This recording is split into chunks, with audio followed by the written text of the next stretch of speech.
महानगरपालिकेच्या वतीने ज्या सुविधा मिळतात त्या सुविधा कंटिन्यू करायच्या असतील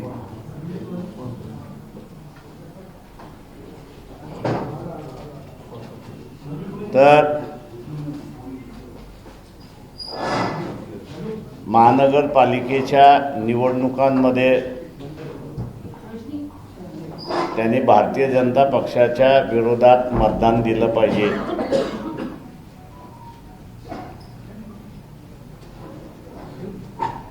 सध्या मेट्रो ही सेंट्रल गव्हर्नमेंट चालवते।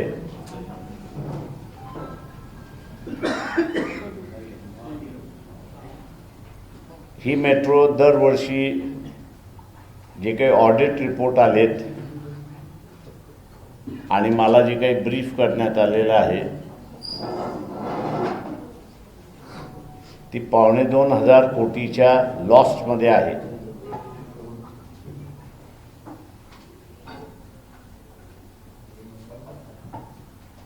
येत्या 5 वर्षाच्या कालावधीमध्ये मेट्रो ही त्या महानगरपालिकेला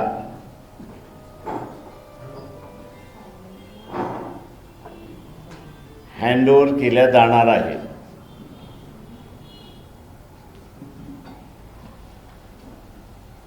निश्चितपणे ही केंद्र शासनाच्या पैशाने बजेटमधनं बांधल्या जाते, कन्स्ट्रक्ट केल्या जाते, परंतु त्याची असणारी चालवण्याची जी जबाबदारी आहे ती चालवण्याची जबाबदारी येणाऱ्या महानगरपालिकेवरती राहणार आहे असा धोरणात्मक निर्णय आहे। 5 वर्षाच्या कालावधीमध्ये ही महानगरपालिकेला हँडओव्हर केला जाईल आणि महानगरपालिकेचं सध्याचं जे असणारं 5,500 कोटीचं बजेट आहे त्याच्यामधनं सरळ 2.25 कोटी या लॉस मेकिंग युनिटवरती मेट्रोवरती खर्च केले जाणार आहेत। तेव्हा नागपूरमधल्या मतदारांनी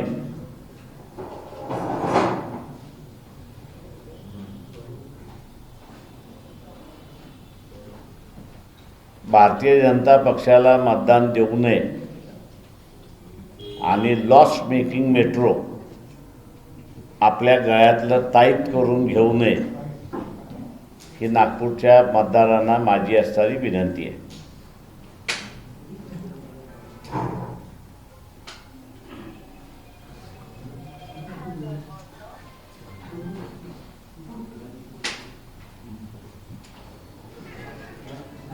सध्याचं केंद्र शासन आपण पाहिलं तर मिलिटरीचे चीफ जे आहेत हे वेगळ्या भाषेमध्ये बोलतायत आणि प्राईम मिनिस्टरचं सरकार जे आहे ते वेगळ्या भाषेमध्ये बोलतात आहेत अशी असणारी परिस्थिती आहे।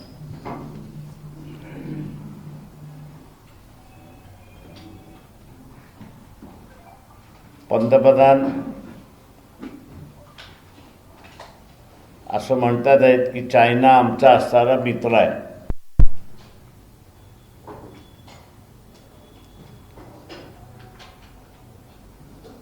पण चीफ ऑफ आर्मी स्टाफ यांची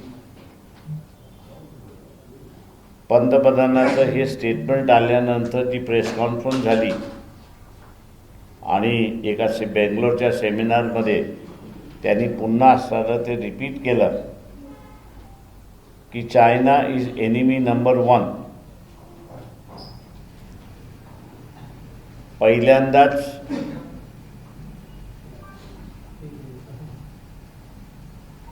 देशाच्या स्वातंत्र्यानंतर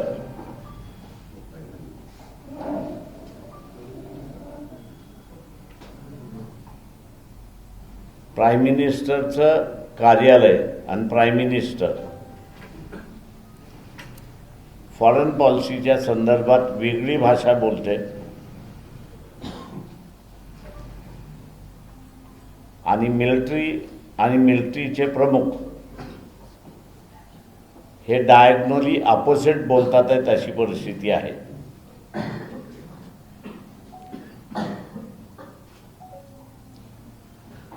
तेव्हा कुठेतरी कोणतरी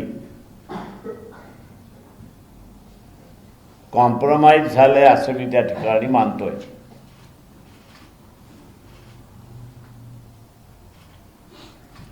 अधिक संशय कॉम्प्रोमाइजचा हा पंतप्रधान कार्यालयावरती होतो.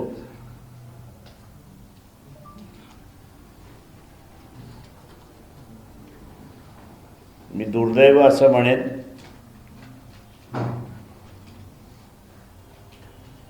की आम्ही रिजनल पार्टी आहोत, पण ज्या राजकीय पक्ष स्वतःला नॅशनल पॉलिटिकल पार्टीज म्हणतात ते हे जे डिफरन्स ऑफ ओपिनियन आहे मिलिटरीमध्ये आणि गव्हर्नमेंटमध्ये, याच्याबद्दल चुप्पी आहे अशी परिस्थिती आहे.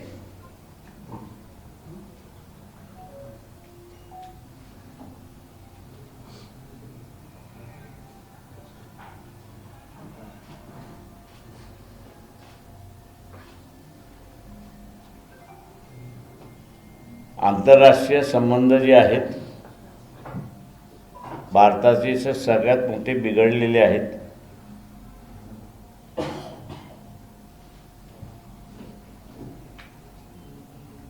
आणि ते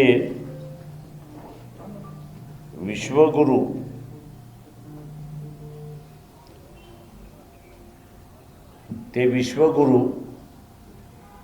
याच्यावरनं दिसत आहेत.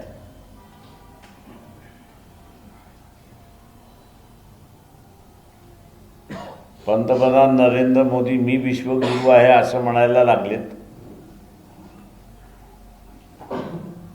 आणि प्रत्यक्षात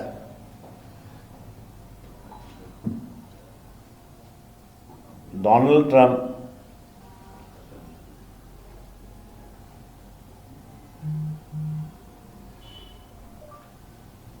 हे धडा शिकवायला निघालेले आहेत, कारण का जगावरचं असणारं आमचं राज्य असं त्या ठिकाणी ते म्हणतात. दोघांचा इगो क्लॅश आहे अशी परिस्थिती आहे. आणि त्या इगो क्लॅशमुळे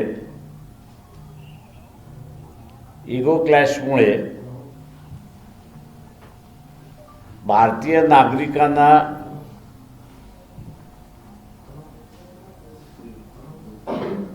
त्याचं सगळं सहन करावं लागणार आहे अशी परिस्थिती आहे.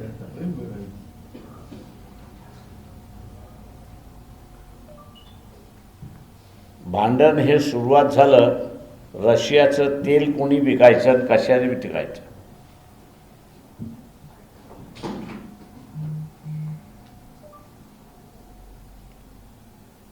भारत रशियाचं तेल विकतोय याच्याबद्दल दुमत नाही, तो त्यांचा अधिकार आहे.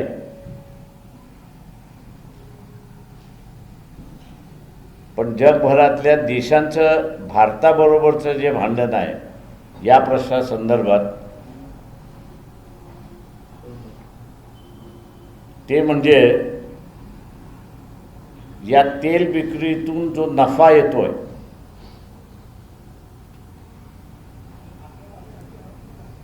आणि हा नफा दर वर्षाला 44,000 कोटीचा आहे.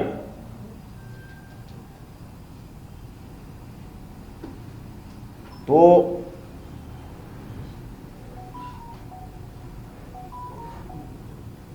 कोणाच्या तिजोरीत जातोय हा कळीचा मुद्दा आहे.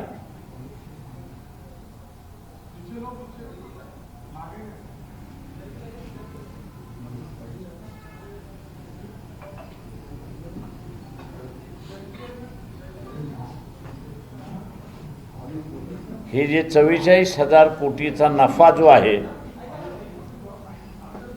तो भारतीय तिजोरीत जात नाही,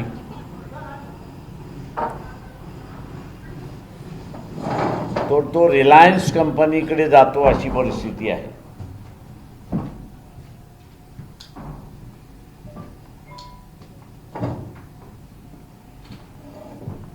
आणि याच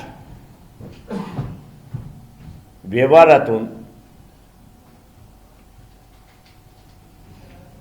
युक्रेनचं वॉर चाललंय अशी परिस्थिती आहे.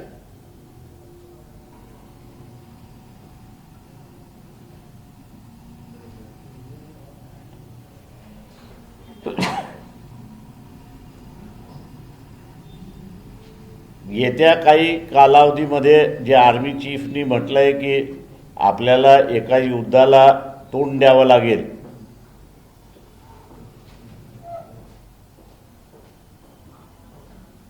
भारताचा आर्थिक कणा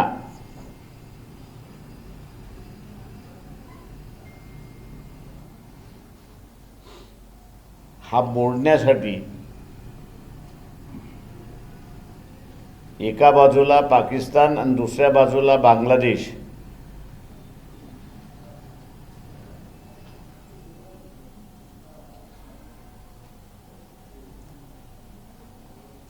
याचा वापर केला जाऊ शकतो.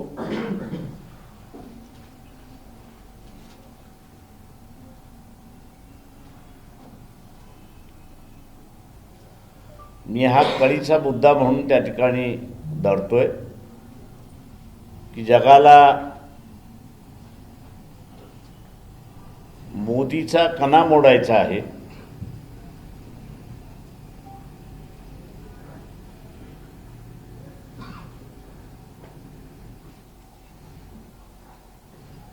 इंग्रजीमध्ये ज्याला इगो आपण म्हणतो, त्या इगोमुळे कदाचित भारतावरती युद्ध लादल्या जाईल.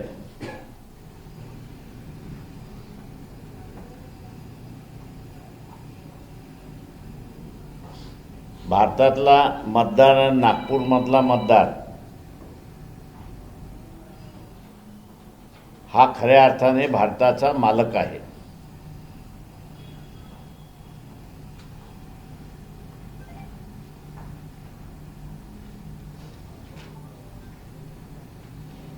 संभाव्य होणारं युद्ध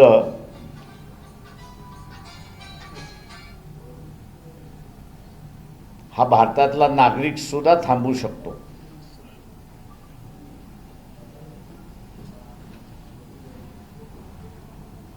आणि तो म्हणजे नागपूरसारखं महत्त्वाचं शहर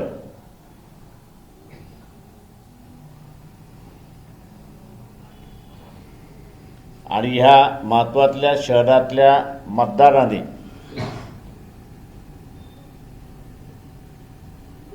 भारतीय जनता पक्षाला मतदान दिलं नाही,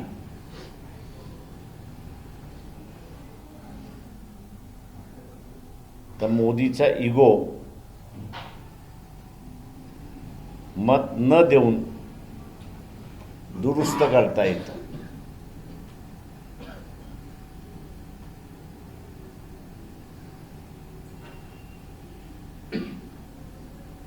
नागपूर शहरातले जेवढे मोठमोठे कॉन्ट्रॅक्ट्स आहेत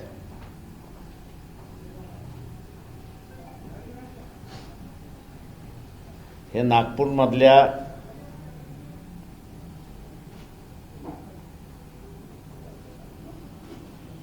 कॉन्ट्रॅक्टदाराला किंवा कंपन्यांना मिळत नाही.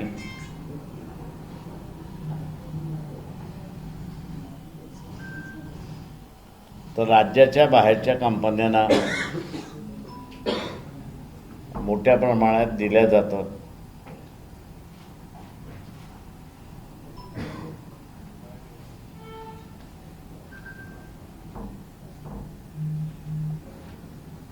राजकारणामध्ये आणि इलेक्शनमध्ये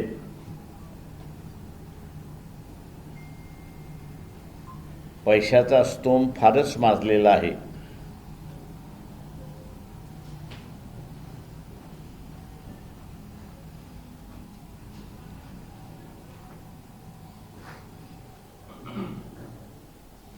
आणि तो स्तोम भारतीय जनता पक्ष, की आम्ही नॉन करप्ट आहोत असं म्हणतात आहे, त्यांच्याच कालावधीत चाललेला आहे.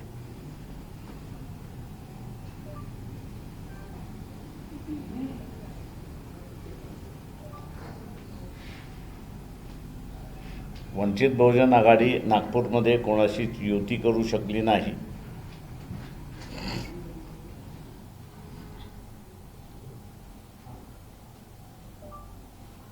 हे बरोबर जरी असलं तर अनेक राजकीय पक्ष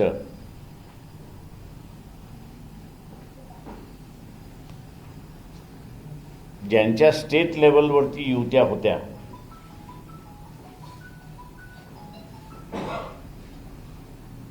त्यांच्या युत्या झाल्या नाहीत, टिकल्या नाहीत.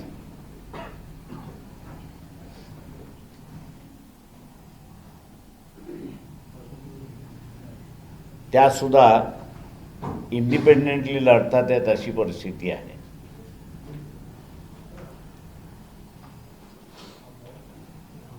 पुरावा असल्याशिवाय आरोप करता येत नाही, हे बरोबर आहे. परंतु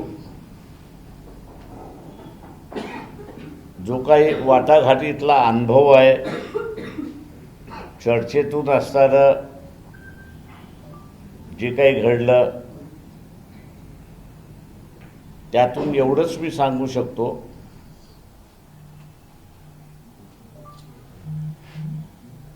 की सत्ताधारी पक्षाने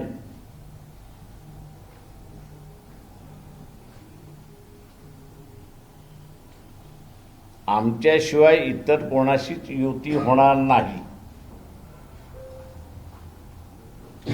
अशीच भूमिका घेतली. दबावाचं तंत्र, ब्लॅकमेलिंगचं तंत्र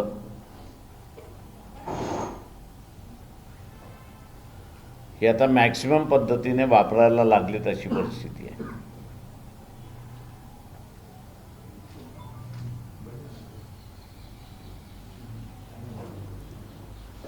येत्या कालावधीमध्ये पॉलिटिकल पार्टीज यांचं अस्तित्वच चॅलेंज करण्याची प्रक्रिया RSS BJPने सुरुवात केलेली आहे.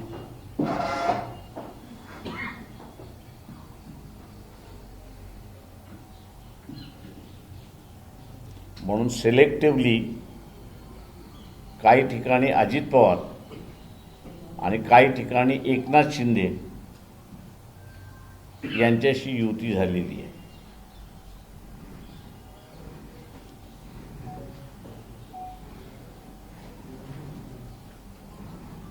हा लोकशाहीला आम्ही धोका मानतोय.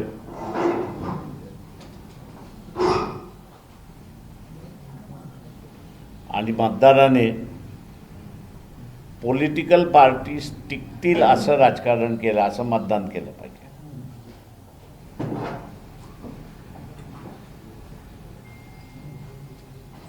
पॉलिटिकल पार्टीज आम्ही हे मानतोय की या देशाच्या एक संघाचा, एक संघटनेचा, एकतेचा प्रतीक असं त्या ठिकाणी मानतोय.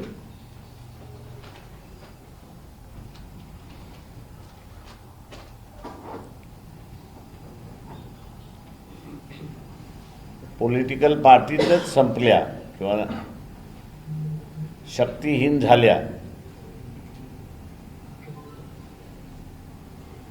तर डायव्हर्स मास जो आहे आणि डायव्हर्स इश्यूज जे आहेत त्याच्यावरती बोलणारा कार्यकर्ता, नेता राहिला नाही. तर या देशामध्ये बाबासाहेब जे म्हणाले होते की ग्रॅमर ऑफ एनार्की ही सुरुवात व्हायला वेळ लागणार नाही.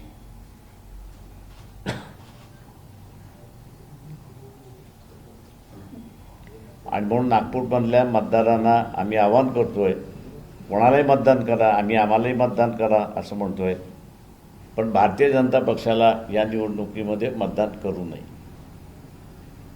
आपण आता विचार. सर एक प्रश्न असा आहे, तुम्ही सगळ्या विषयावर बोलले. नागपूर महानगरपालिकेची निवडणूक आहे, संपूर्ण शहरभर राज्यभर पोस्टर लागले विकासाच्या मुद्द्यावर भाजपला यश द्या. नागपूरचा जर प्रश्न पाहिला आपण तर 1 लाख कोटी रुपये केंद्र सरकारच्या वतीनं गेल्या 11 वर्षात खर्च झाले. 7.5 वर्षात जवळ 50,000 कोटी रुपये खर्च झाले. नागपूर शहरामध्ये सगळा विकास झाला असं भाजपचं म्हणणं आहे. तुमच्या बोलण्यामध्ये नागपूर शहरात कसं असेल, तुमची सत्ता आली समजा तर नागपूर शहरात काय होईल, काय नागपूर शहरात तुम्ही देणार आहात, हा काही तुमच्या बोलण्यात फोकस दिसला नाही. नागपूरकरांनी तुम्हाला का मत द्यावं? एक बेसिक इश्यू आहे, मला वाटतं जुना इश्यू आहे. जर आमच्याकडे सत्ता आली तर ह्या नागपूरवरनं आजच्या दिशेला 750 ओव्हरफ्लाईट्स आहेत आणि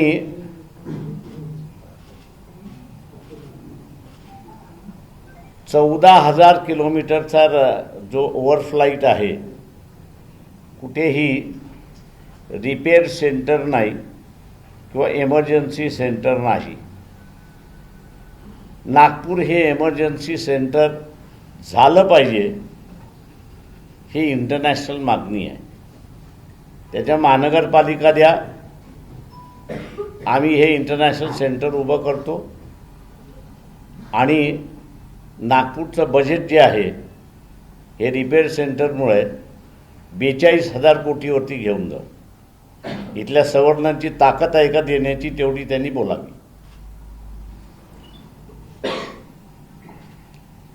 नागपूर शहरामध्ये सगळे सीसी रोड जेवढेही डीपी रोड आहे तेवढे सीसी सिमेंट कॉन्क्रीटचे करण्यात आलेले आहे.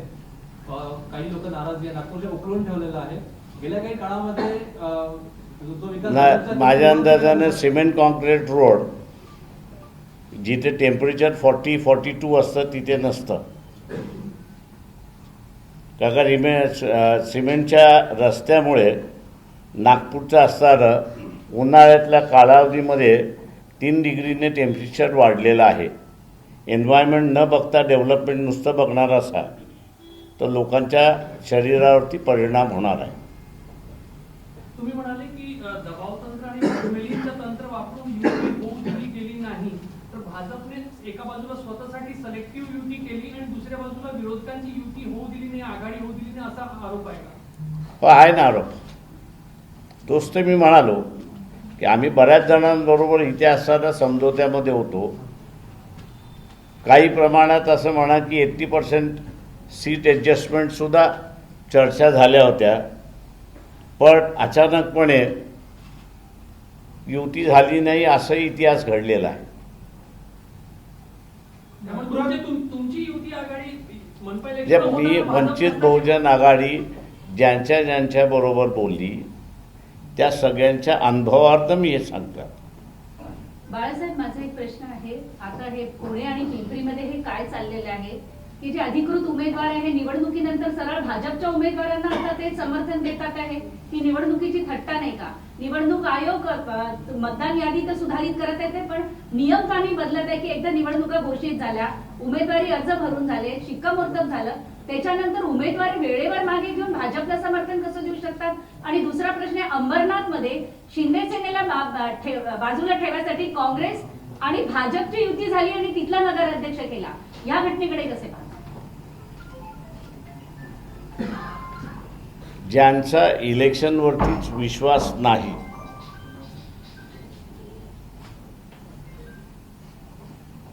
त्यांच्याकडून तुम्ही असणारा इलेक्शन सिस्टम त्यांनी फॉलो करावी, हाच मुळात माझ्या चुकीचा इश्यू आहे असं मी त्या ठिकाणी मानतोय.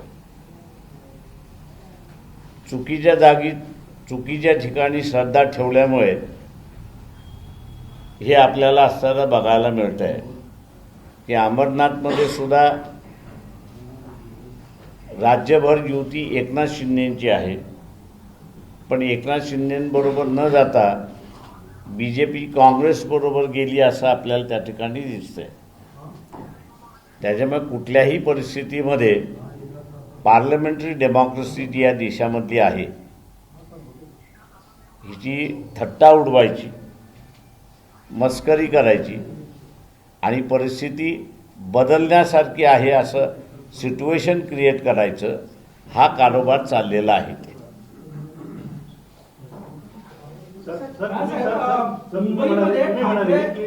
मोदींचा इगो जो आहे तो नागपूरकर मतदार दुरुस्त करू शकतो. नागपूर हे महत्त्वाचं शहर आहे, मान्य आहे, पण राज्यातल्या 29 महानगरपालिकांमध्ये निवडणूक आहे. या सगळ्या महापालिकांनी निवडणुकीतल्या मतदारांनी शहरामधल्या मतदारांनी मतदान केलं. हे दुरुस्त होऊ शकत नाही. एक असं आहे की तुमच्यावरती युद्ध कशासाठी लादल्या जात आहे, हा मेन इश्यू आहे. 2 महिने 2.5 महिन्यामध्ये तुम्हाला युद्धाला फेस करावं लागेल, हे मी आज तुम्हाला सांगतोय.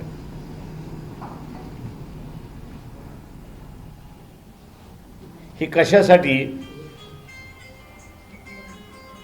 तर एका बाजूला इगो आणि दुसऱ्या बाजूला युक्रेनचं युद्ध.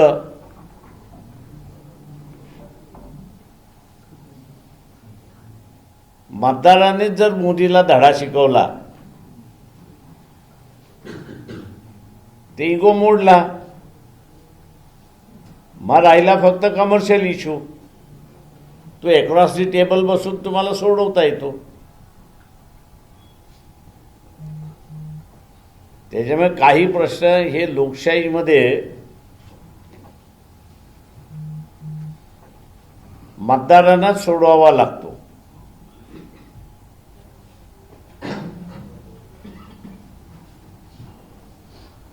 तुमच्या जिल्ह्यात अकोटमध्ये ही भाजप, MIM म्हणजे काँग्रेस आणि वंचितला सोडून सगळे एकत्रित आले आणि तिथे एक युती झाली. ते राजकारण चालायचं. मोदींनी आपण बराच रोष व्यक्त करताय, वारंवार मोदींवर टीकास्त्र करताय आणि ते आल्यापासून सत्तापक्ष नेते म्हणतात आहे की बरंच डिजिटलायझेशन झालं आणि बरीच कामं झाली. आणि दुसरा प्रश्न असा आहे की सत्तापक्ष नेते म्हणतात की आम्ही जे विरोधक आहेत त्यांना आम्ही पाणी पाजू आणि आम्ही बिनविरोध निवडून येतो तर ते मिरची यांना काय लागते असंही त्यांनी म्हटलं. काय मत आहे? 6 महिने थांबा. फायनान्शियल कोलॅप्स या स्टेजवरती आपण आहोत.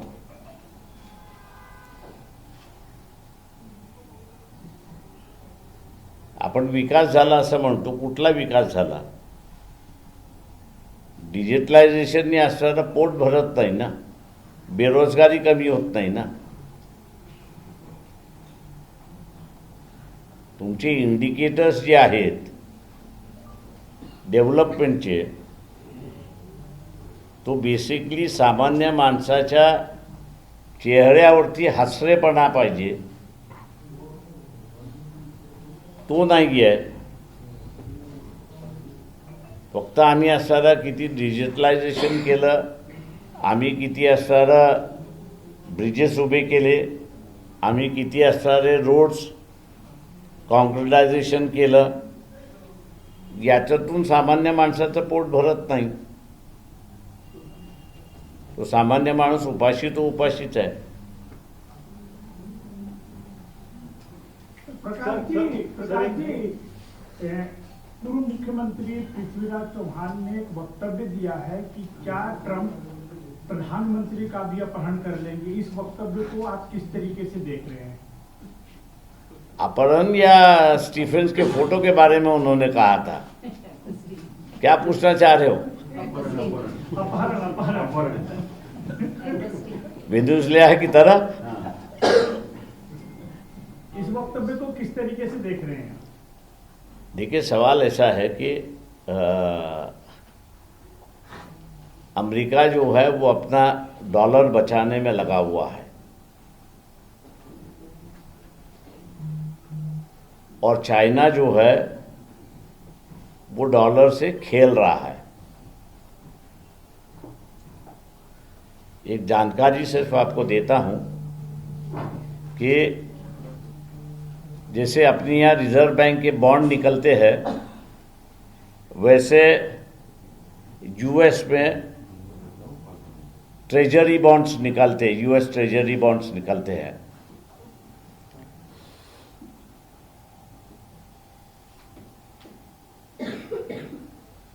और आज करीब करीब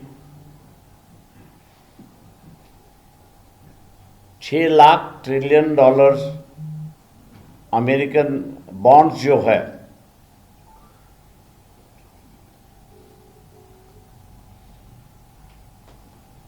सरप्लस एक्सपोर्ट जो होता था उससे उन्होंने खरीद के रखा है।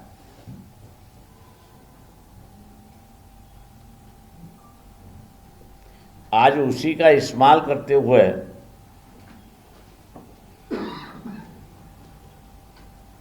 चाइना जो है वो इंटरनेशनल करेंसी डॉलर से योंग लाने की कोशिश है।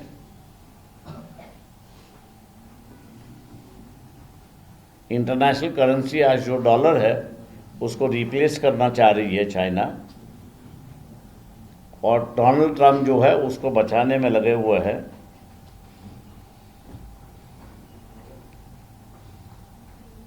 हम लोग इस वक्त जो है वो चाइना के साथ में,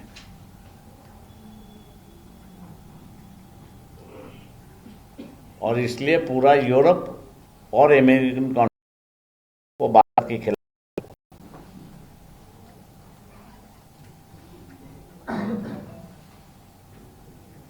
सर, एक दूसरा प्रश्न है, जेएनयू में प्रधानमंत्री और गृह मंत्री के खिलाफ नारे लग रहे हैं, आपत्तिजनक नारे लग रहे हैं। कई बार आप जेएनयू जा भी चुके हैं, क्या लग रहा है किस प्रकार के जेएनयू में प्रधानमंत्री और गृह मंत्री के खिलाफ आपत्तिजनक नारे लगना, किस तरीके को इसको देख रहे हैं आप? मेरे ख्याल से स्टीफन का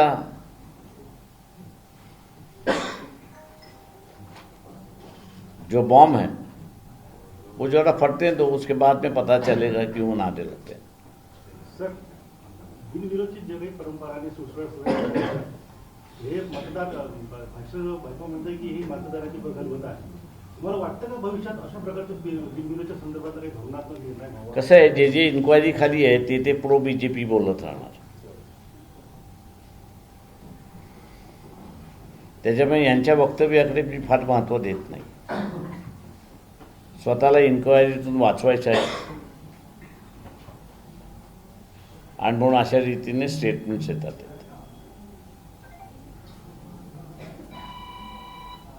या संदर्भात कायदा व्हावा किंवा असं या अशा पद्धतीची निवडणूक जी आहे ती बंद व्हावी आणि मतदारांचा हा हक्क हिसकावून घेण्याच्या प्रकारे एक जरी समोपचारांना होत असेल बिनविरोध मान्य आहे, तर कुठे जर का या मतदारांना किंवा उमेदवारांच्या उभे असताना अर्ज बघायला लावत असेल, अशा प्रकारच्या गुंडशाही किंवा अशा प्रवृत्ती जर येत असेल पुढे आणि बिनविरोध असेल, अशा विरोधात ठोस असं काहीतरी कायदा किंवा बदल व्हावा असं वाटतं? नाही, असं आहे की कोणी अँटिसिपेट केलं नाही की एवढ्या मोठ्या प्रमाणात असं या देशामध्ये दमदाटी दपटशाही होऊ शकते म्हणून। आता मला तर आपण जसं म्हणताय तसं एकदा फॉर्म भरला की तुम्हाला विड्रॉल करण्याचा अधिकार नाही, हा कायदा आणावा लागेल अशी असणारी परिस्थिती आहे। लातूरमध्ये विलासरावांच्या आठवणी पुसून टाका रवींद्र चव्हाणांच्या या विधानाकडे तुम्ही कसे पाहता? मी मूर्खपणाचं स्टेटमेंट असंच बघतो। कोण कोणाच्या आठवणी मिटवू शकत नाही, कोण कोणाचं कार्य मिटवू शकत नाही, ते लोकांच्या समोर असतं आणि त्याच्यामुळे मिटून टाका हे असं म्हणणं सुद्धा मूर्खपणाचं आहे असं मी मानतो।